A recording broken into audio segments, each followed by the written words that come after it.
Greetings, citizens of Kepler 22b. Welcome back to Movin' Right Along, a Muppet movie podcast brought to you by toughpigs.com. This is the podcast where we watch Muppets from Space 2 minutes at a time and talk about it a lot. I'm your host, Ryan Rowe. I'm your other host, Anthony Strand.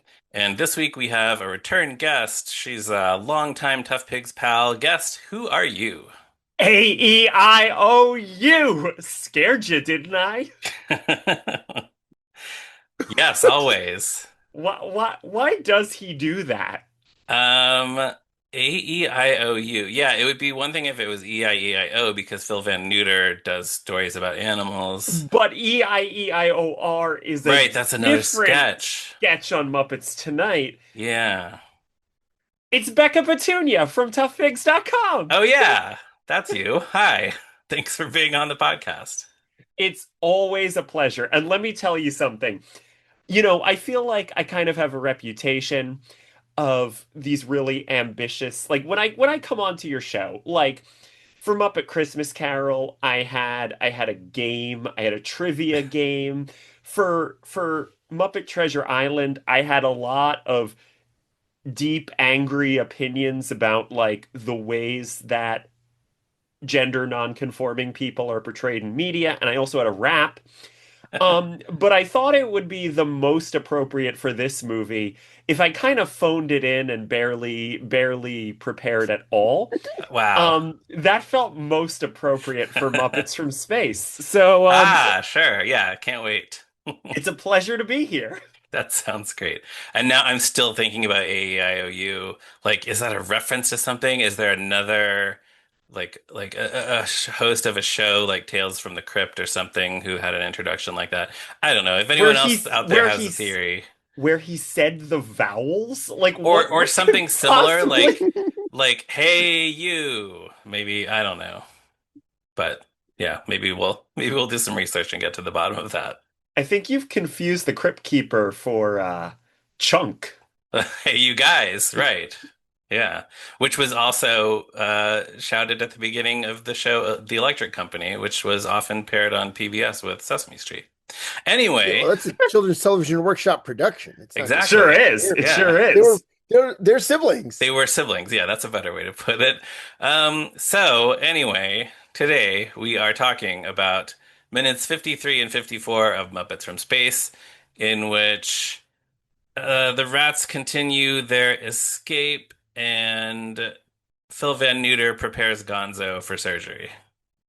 Sure, that's what happens in these minutes. So we Yeah, pick that up happens. with, yes, we pick up with the other Muppets, though, in the hallway with Pepe concluding his ballet bit as the Muppets are moving on after their invisibility wore off. Becca, you were not here last week. Do you have any thoughts on Pepe's tutu bit here? I like it. You'd think I might have complicated, like, gender non-conforming feelings about it, but no, I don't know. I think it's fun. Sure. I have nothing notable to say. I think it's fine. I think it's fun that and I don't know if you guys talked about it last week, that it's like come back in other later Muppet projects, Pepe's Tutu. Oh, when else does he wear tutu? There's like an Odyssey bumper, I believe, where he Oh, does. wow. Okay. Yeah, important projects. Other later Muppet projects, like an Odyssey bumper, maybe. Okay, hold on. Hold I on. mean, that technically is a later Muppet project. Hold on. You can't tell me I'm wrong. Right, yeah, yeah. No, Nobody is going to no, tell I you mean you're it's wrong. technically correct, the best kind of correct. It's the best kind. Okay, here we go. Exactly. Here we go. I am looking right now. There is literally a section on Muppet Wiki, a heading on the Pepe article, Pepe's Tutu. And Whoa. it says Pepe Great. has an affinity for cross-dressing, often wearing a pink tutu. Pepe was first caught wearing his tutu on Muppets from Space. Yada yada yada. He wore the tutu again in a 2008 Muppets.com video performing Prawn Lake and on Mm, and on of Late Night course. with Jimmy Fallon singing Nine Ladies Dancing in the 12 Days of Christmas. Okay. Additionally, Pepe wore a sequined dress as and then it goes into other examples of cross-dressing. But I Hmm. can see he's also wearing this tutu in an unrelated promotional image. So there is at least four times Pepe has worn this tutu.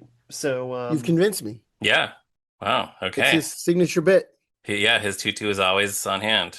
what I was confused is he's wearing a see-through nightie in a V-chip commercial, which is not an Odyssey bumper, but Right. similar. In the new TVs, that's where you'll find the V's, right? Yeah. Yeah. That's Kermit and Pepe demonstrating how parents can control what their kids watch. Uh-huh. Yes. Yeah, yeah. And for whatever reason, that one lyric has been burned. Like I often think of it when I hear The Entertainer.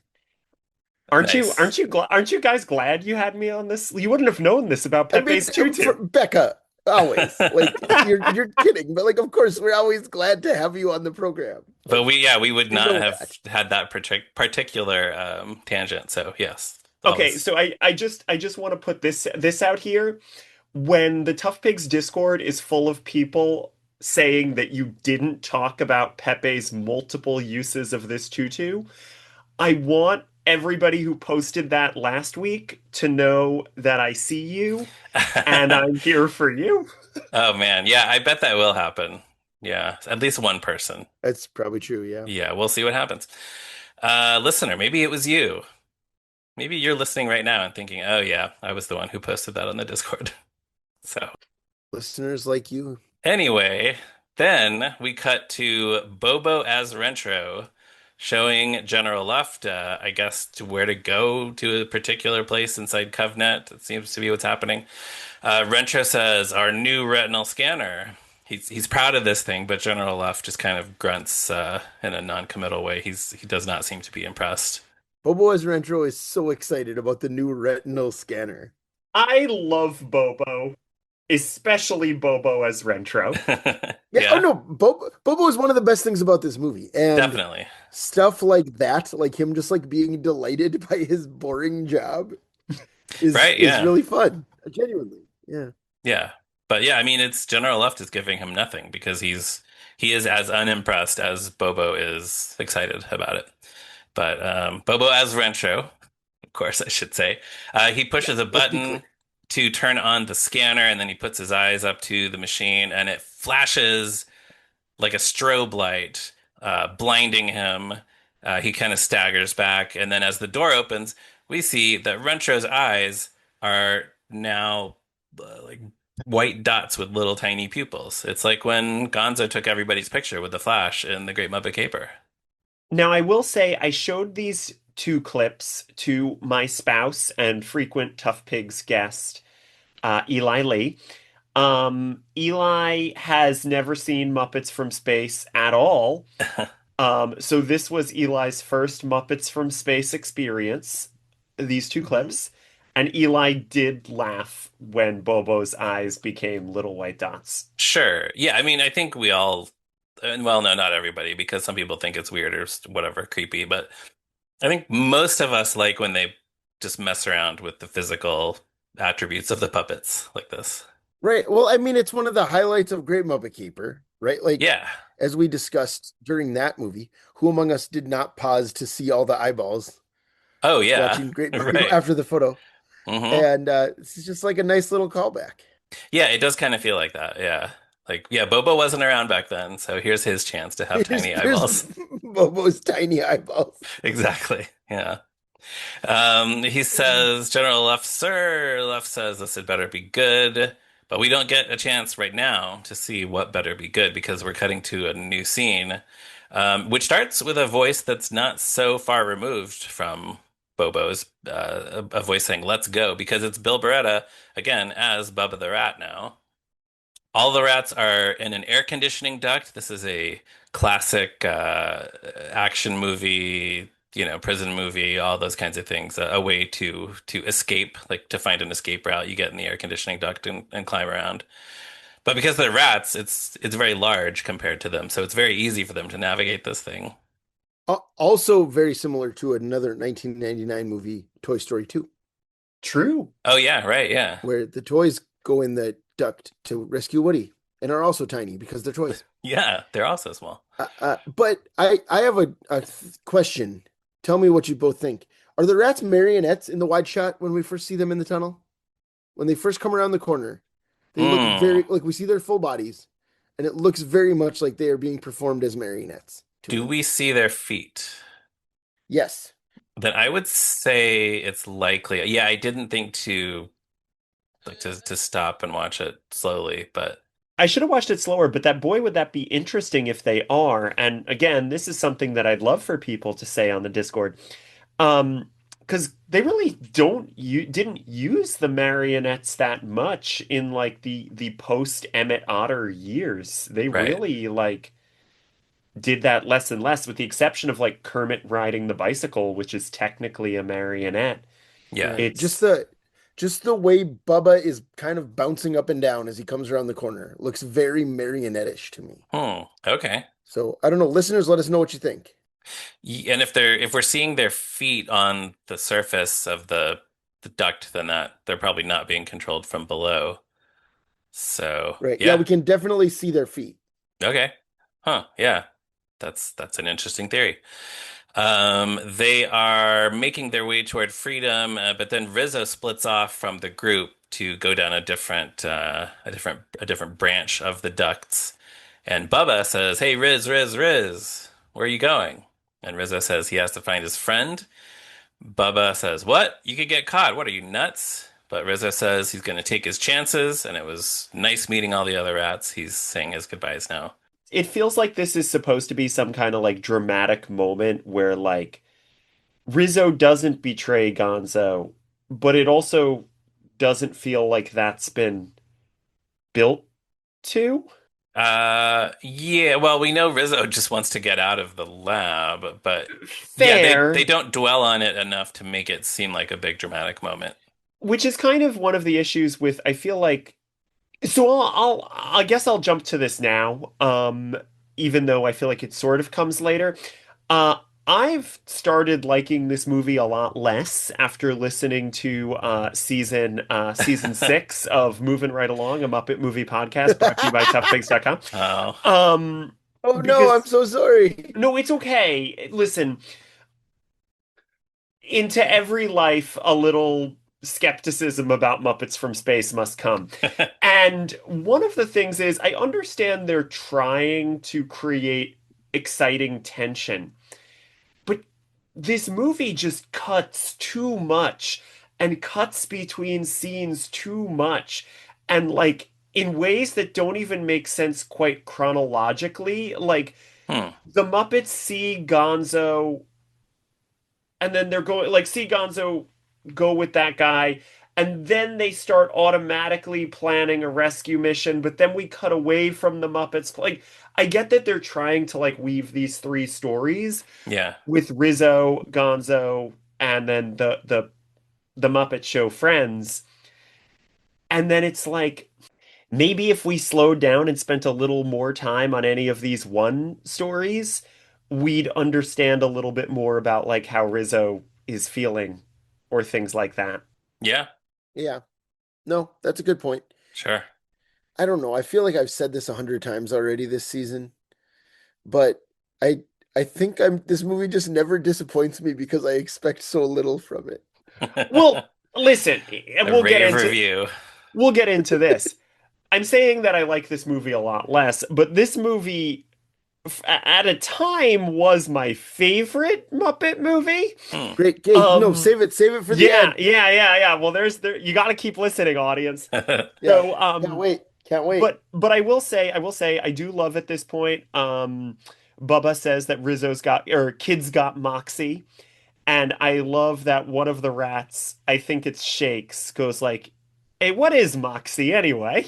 Yeah, Right. Well, they're all like Moxie, Mox, which is one of those things that you on the Discord have called us out for saying things are like a joke, but not a joke or whatever. And this feels like one of those to me where they just like I actually have it written down. If they repeat Moxie enough times, maybe it will become memorable. Is what I that don't moment I feels don't like. think you're supposed to What are you laugh out saying? loud at that though. It's just like adding texture to the scene, and instead of the rats just standing there saying nothing, they're They're chattering amongst themselves, repeating what Bubba is saying. That's true.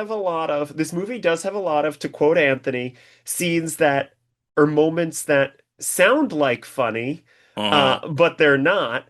Um, Well, well, that's quoting Homestar Runner.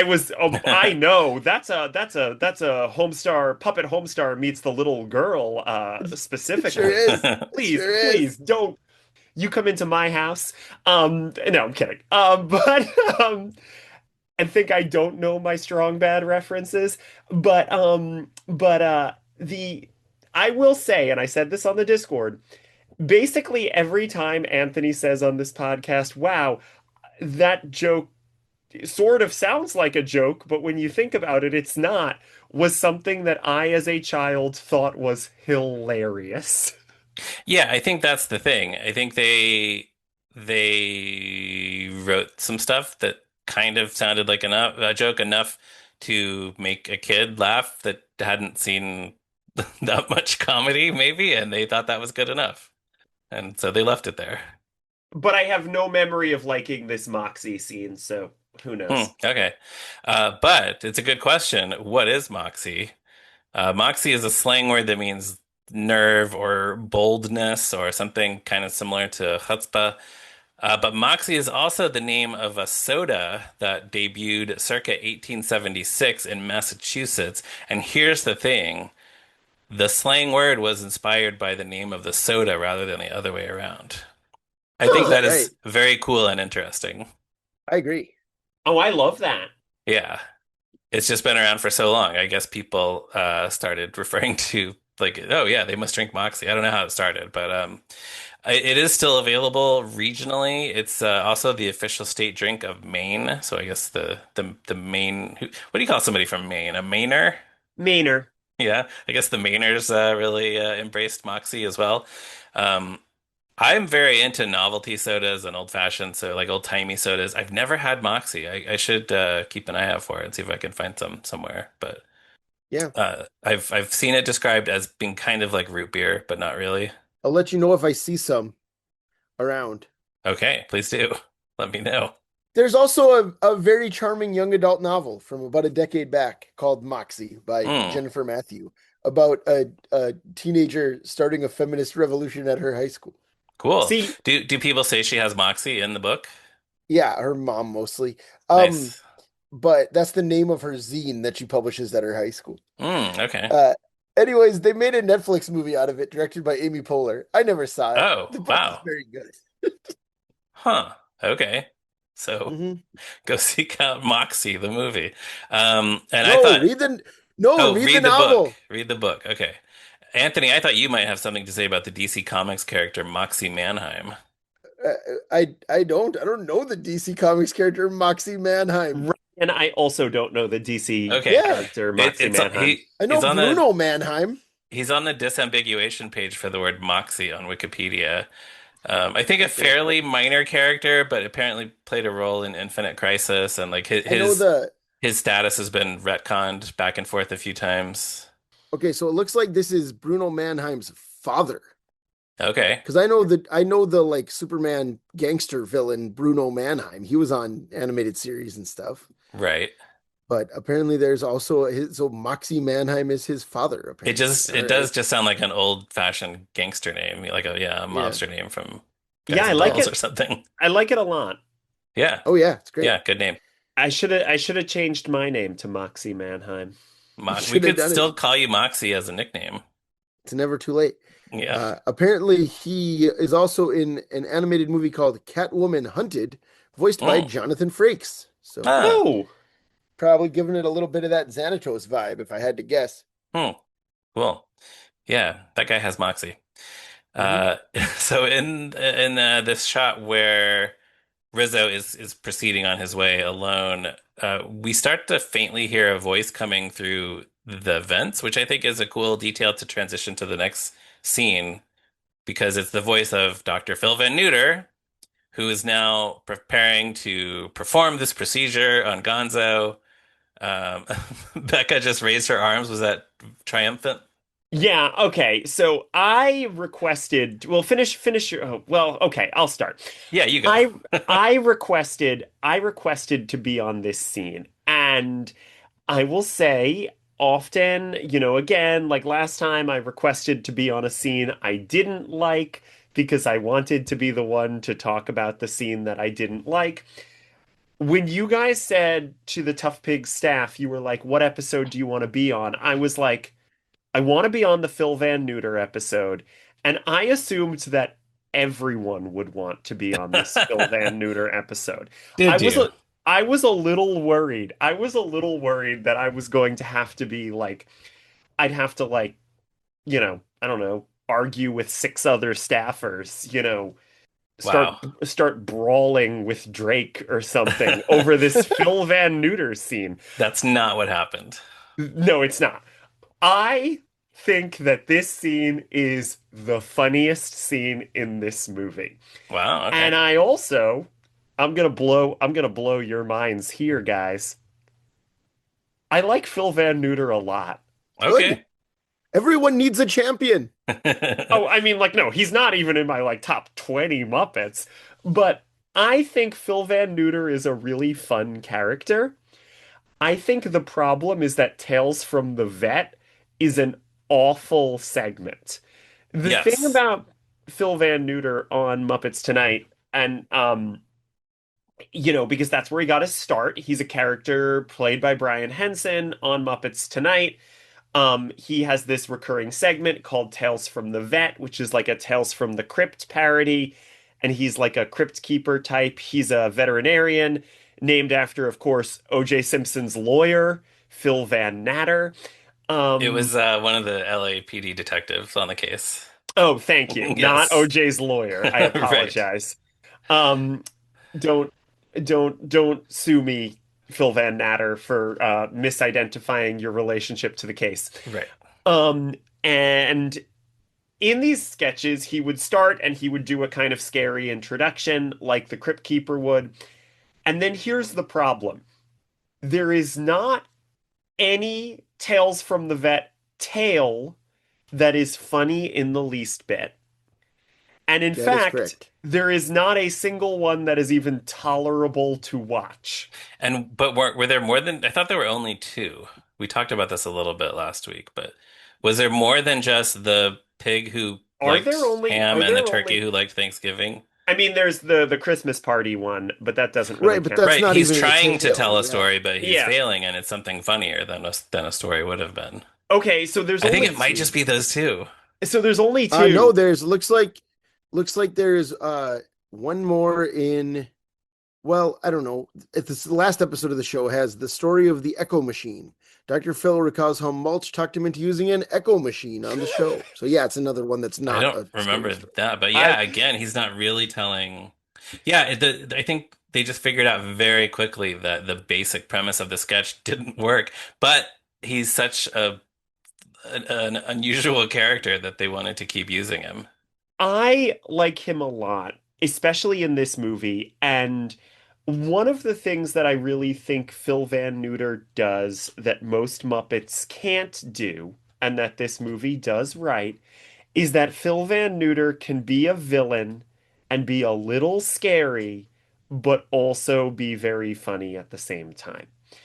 And I feel like, especially in the time when the Muppets were doing a lot of like adaptation stuff, you run into a problem a lot of the time where there isn't really a Muppet who can really be a villain. You wind up using Gonzo a lot, Hmm. which is not a bad choice, but sometimes it's nice to have a character who can be an antagonist to your Muppets.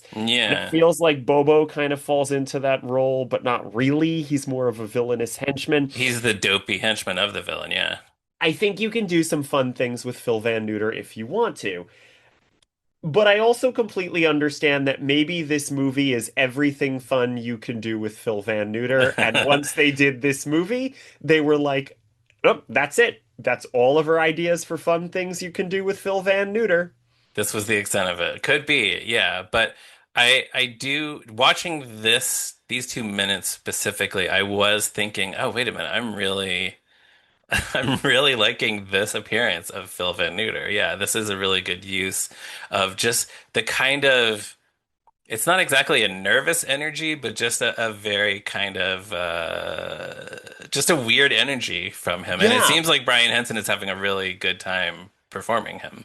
So, you get a lot of these jokes in this scene because he's asking Gonzo basically like his symptoms. He's doing like an Yeah. alien autopsy, like Alien Autopsy, the weird The TV TV show. special. Yeah. Yeah. Yes.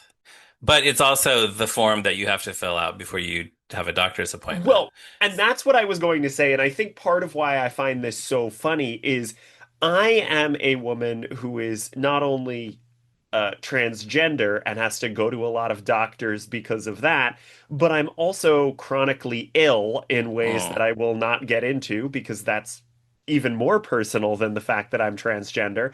But that also means that I spend a lot of time at the doctor. And there is something just so funny to me because I'll tell you, there have been times that I have been very frightened at the doctor of these different procedures and being terrified, like, oh my God, what's going to happen to me? And the doctors are just asking you these most boring questions and paperwork stuff. Yeah. Like, it's a very relatable thing to me in particular. And I remember finding this funny as a kid. And Hmm. I wasn't chronically ill at the time. And while I was transgender, I didn't know it at the time. But I remember finding it funny then, but it's one of those things that has only gotten funnier for me the more experiences I have that feel like this. Yeah. Sure. Sure. That's interesting. I was 18 when I saw this in the theater, and even then, I do remember. Like, we're gonna get to it in a minute, but the insurance joke, I remember thinking like, "Oh, that one's for the adults in the audience." Like that's, you know, that one Oh yeah, kids don't understand any of the I insurance talk, I but do not think I understood that joke. But yeah.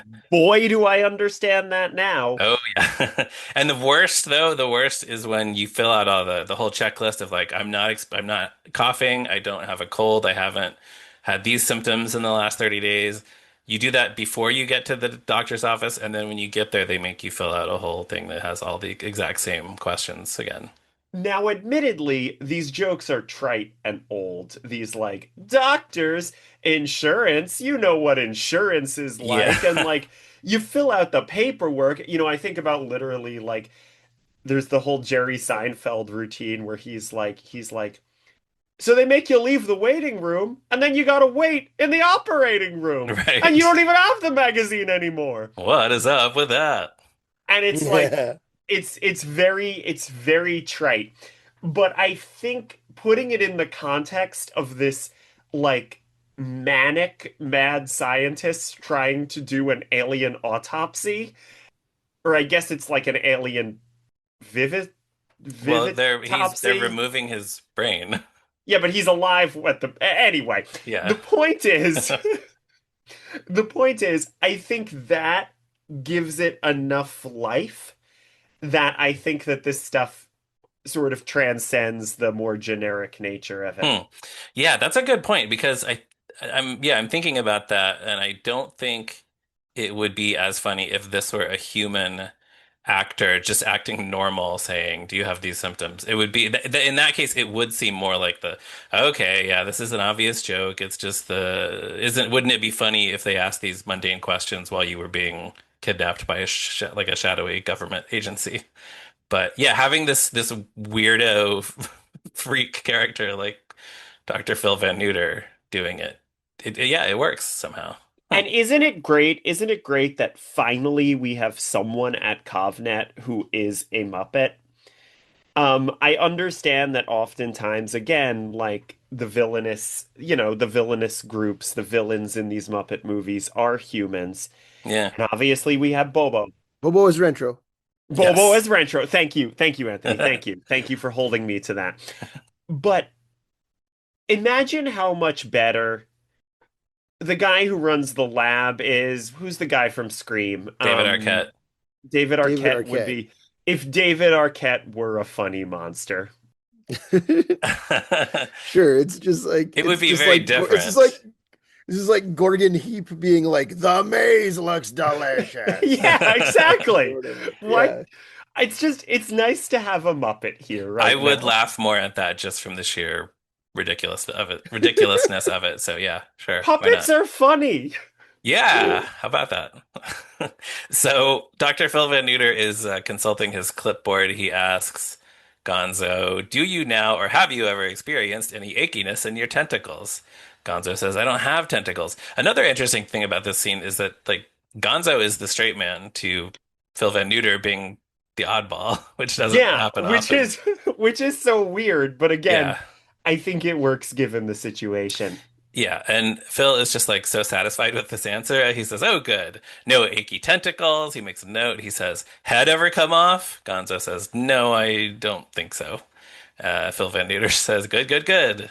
Hasn't it come off in at least one trumpet opening on the Muppet Ooh, Show? I was trying to think, has like it seems like of all the Muppets, Gonzo's head might have come off, but yeah, I think you're right. Like it just blew up, right? Hold on. He blew the note on the trumpet and his head just You exploded. can keep talking. While Becca is researching this, I will say that while this is happening, we see in the background a vent opens on the ceiling and a rope drops down, and then Rizzo starts climbing down the rope. This is probably just as simple as they attached, an empty Rizzo puppet to the rope and just lowered it down, but it looks really good, and it's a funny visual to happen in the background. Phil asks, "Any gingivitis?" And Gonzo says, "No." Phil says, "Great."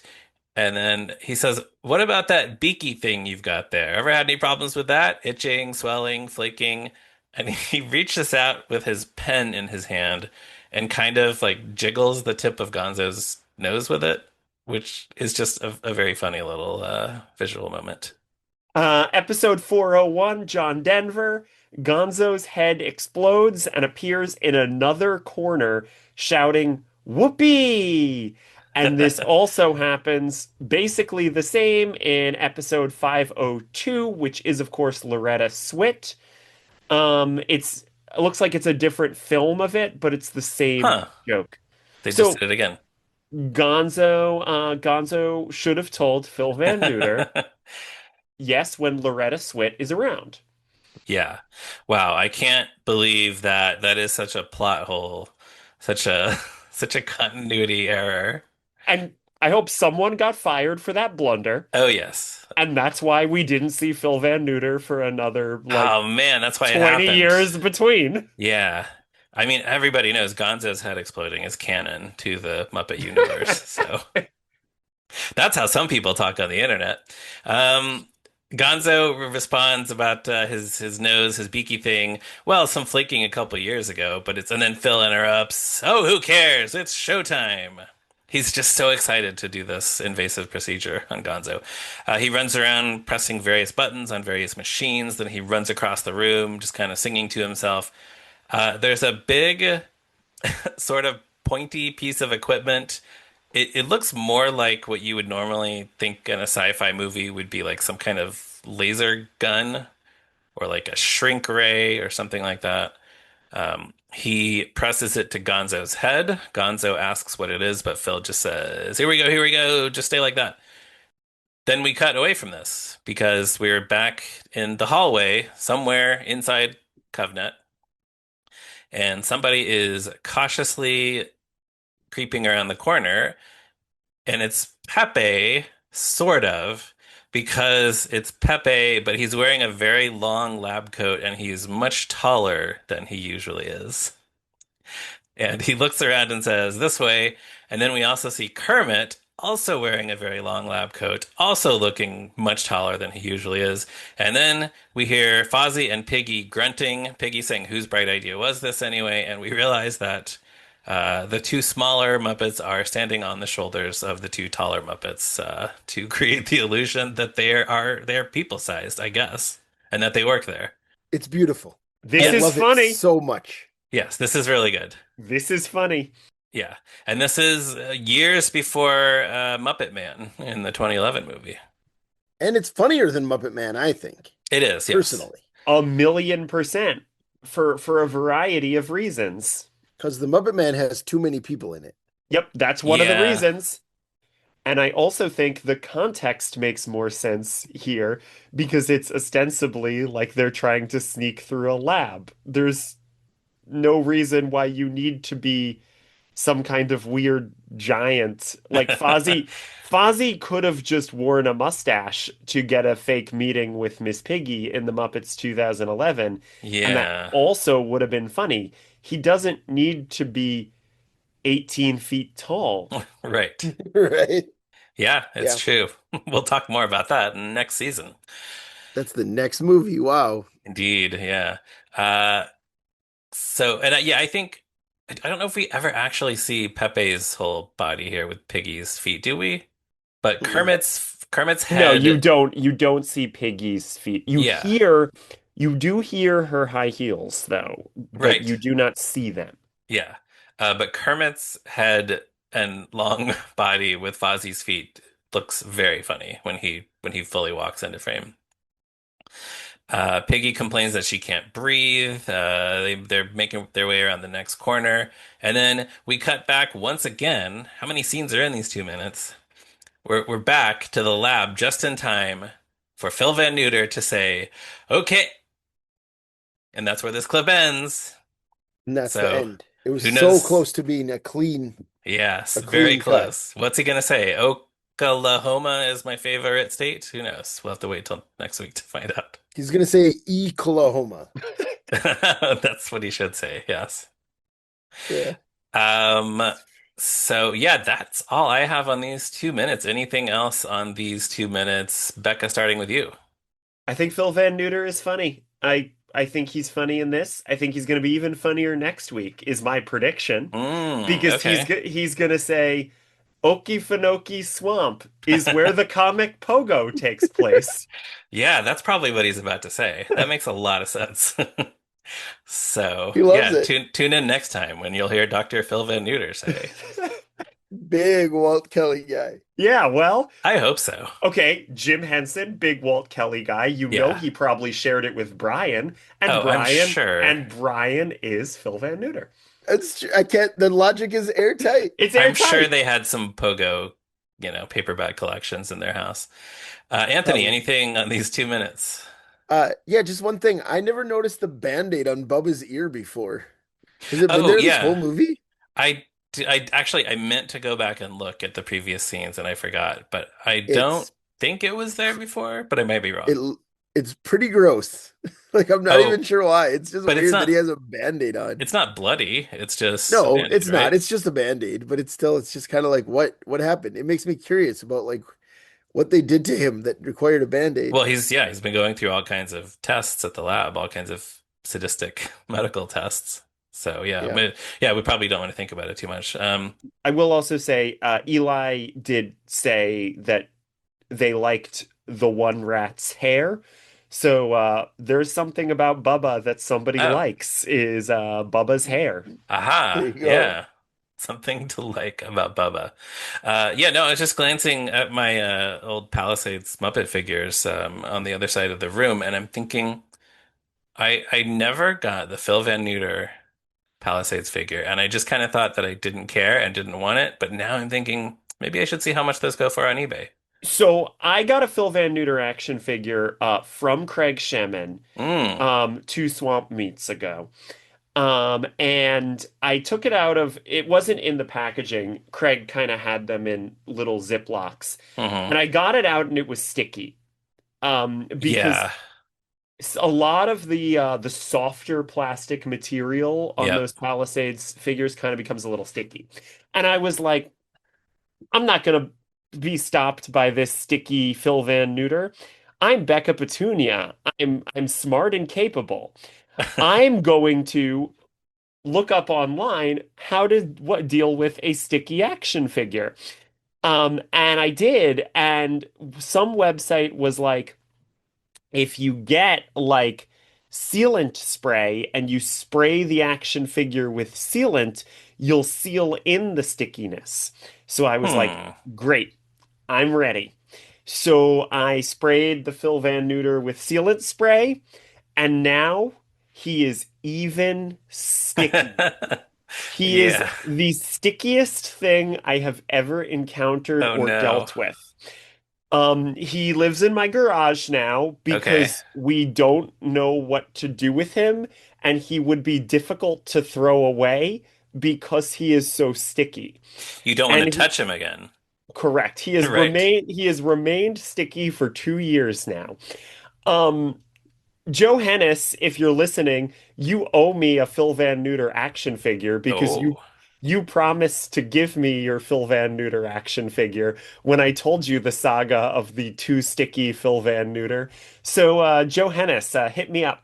Okay. Well, yeah, we'll want to know when that gets resolved. We'll want to Yeah, hear when you get your. I'll let you know. Yeah. That the way you were describing that spraying sealant on it, it sounded like a 1950s TV commercial for some kind of clean, like household cleaning product. Like, just just pour this miracle solution on your floors and it will lock in the cleanliness. It's my goal. I've made it my collecting goal to get all, because I have all the Diamond Select figures.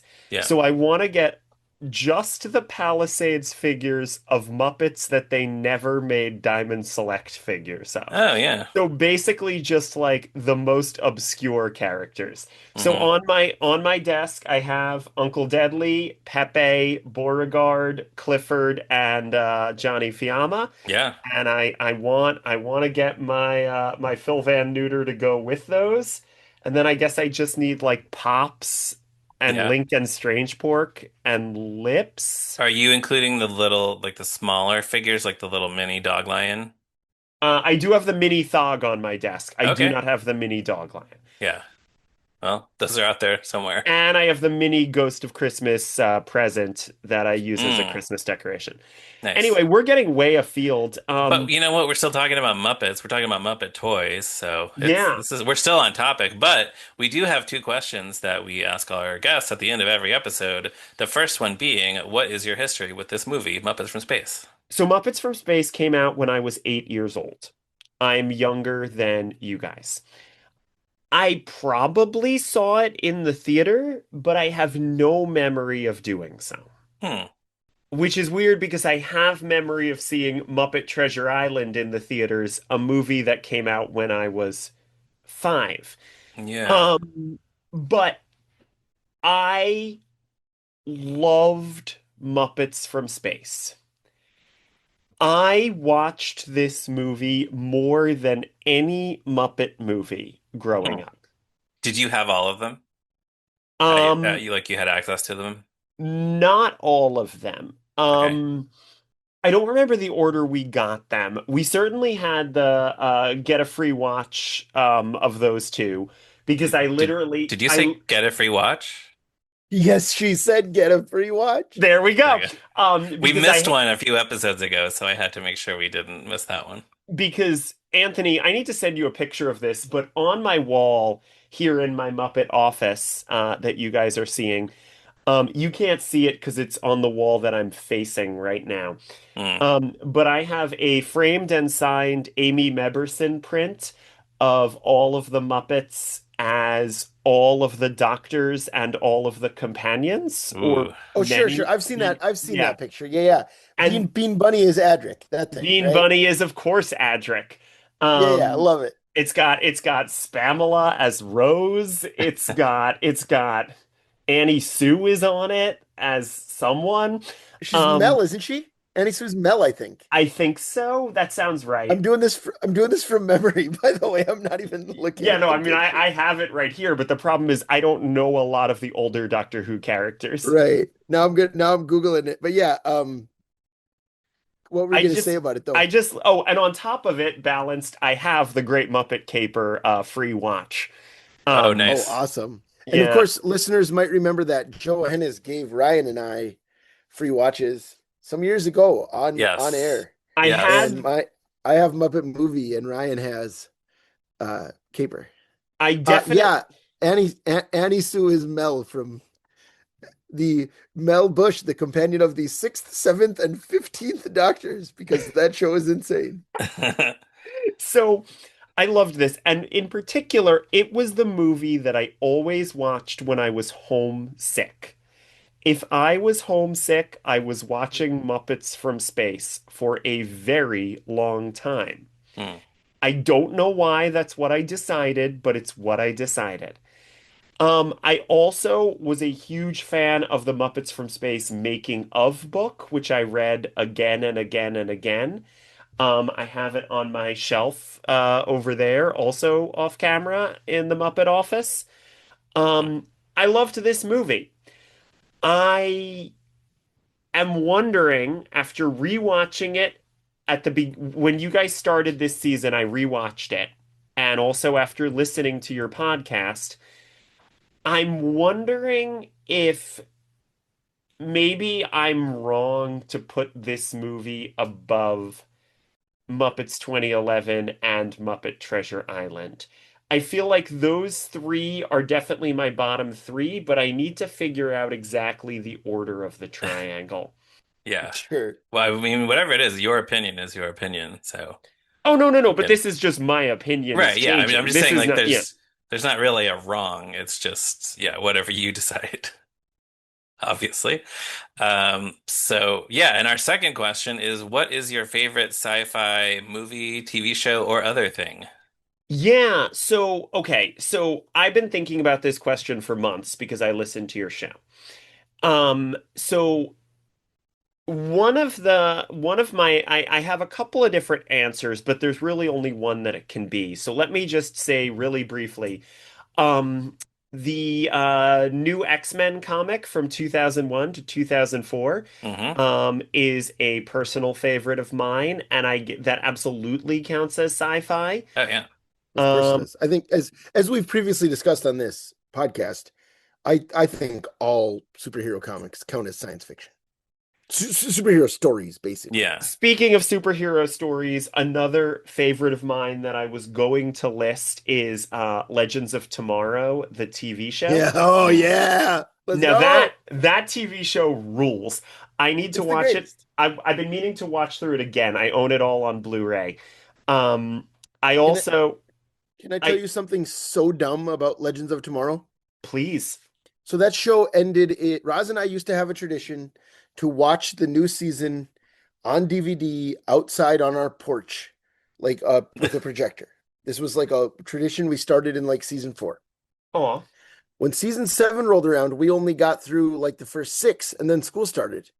So we stopped. Because what year did Legends end? 2022? Let's see. Yeah, it ended in 2022. So that summer we watched like the first 6 episodes.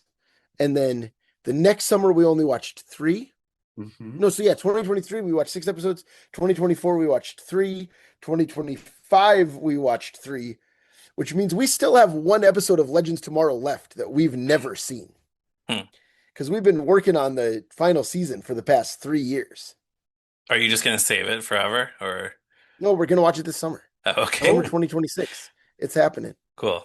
I will also say I do have Anthony. I have in my possession um a bowling ball from the bowling episode from the final season. That's incredible. That's incredible. I've seen that one. Featuring the guy is like married to Jess McAllen, right? Isn't that her husband in the I don't in know. the episode? I think so. I don't remember. A lot has happened since 2022.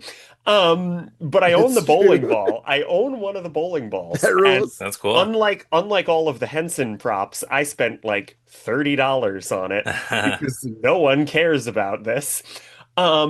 Right. But I think if I had to be completely honest, what is my favorite sci-fi series? What is the sci-fi series that's most important to me?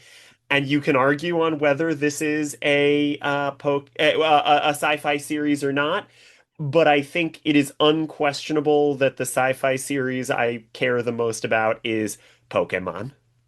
And that makes sense. Ah, okay. Yeah. A thing you've written Tough Pigs articles about before. Yeah. No, I actually haven't. You didn't write that article about all the Pokemon and what Muppet Oh they are? wait, who was that then? Joe and Oh, Julia did. Joe and right, right, Julia right. did. Oh, okay, sorry. But no, I think Pokemon has always been one of my biggest things that I'm a fan of. I love it. I love it so much. It is probably the thing that the like franchise I care the most about other Hmm. than the Muppets. Are there sci-fi elements? I mean, obviously there are creatures that don't exist in real life, so that's enough to qualify it. But like, are there other planets or? There's a lot of advanced technology Ah, stuff. okay, Like the creatures that don't exist could just be fantasy. Like that's obviously true. like Lord of the Rings has creatures that don't Yeah, that's exist, but not I wouldn't sci-fi, call it sci-fi. right? But there's a lot of like advanced computer processing and Okay. cloning is a major plot point in the early games. And like being able to send living organisms via the computer Hmm. and like rapid transit and space travel does exist and all of these Okay. different things and like yeah it definitely counts as sci-fi but also fantasy because they don't really try to explain via science why like you know some creatures can breathe fire or electricity or triangles They can breathe triangles. probably. Wow. Okay. No, I mean, don't explain that kind of stuff. Just yeah, just let cool stuff be cool stuff. Okay then. That's a good answer. And with that then, if there's nothing else, we can wrap up for this week.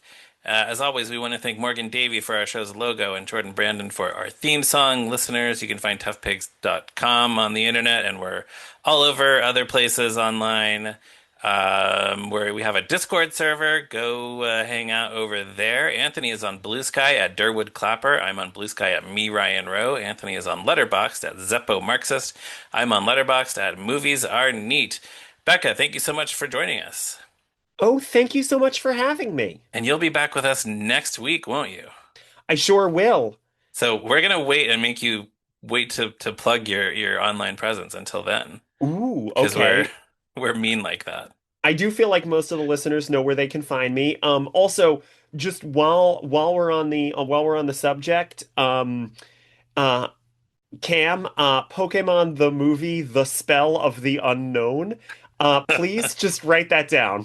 Okay, good, good. That's important. Good. Glad we got that out of the way. All right, and listeners, you should also write that down. Why not? And watch the movie, and tell It's people. not that good. Oh, okay. Tell all your friends and Pikachu's and I don't know, Eevees and Psyduck. Is that Psyduck. one of them? Yeah, Psyducks. Psyduck is behind me right The there. list. Oh, okay. I have Tell a them all to. life-size Psyduck over there. Yeah, when you collect them all, also tell them all to listen to this podcast and join us again next week for another episode of Moving Right Along. Enjoy your moxie.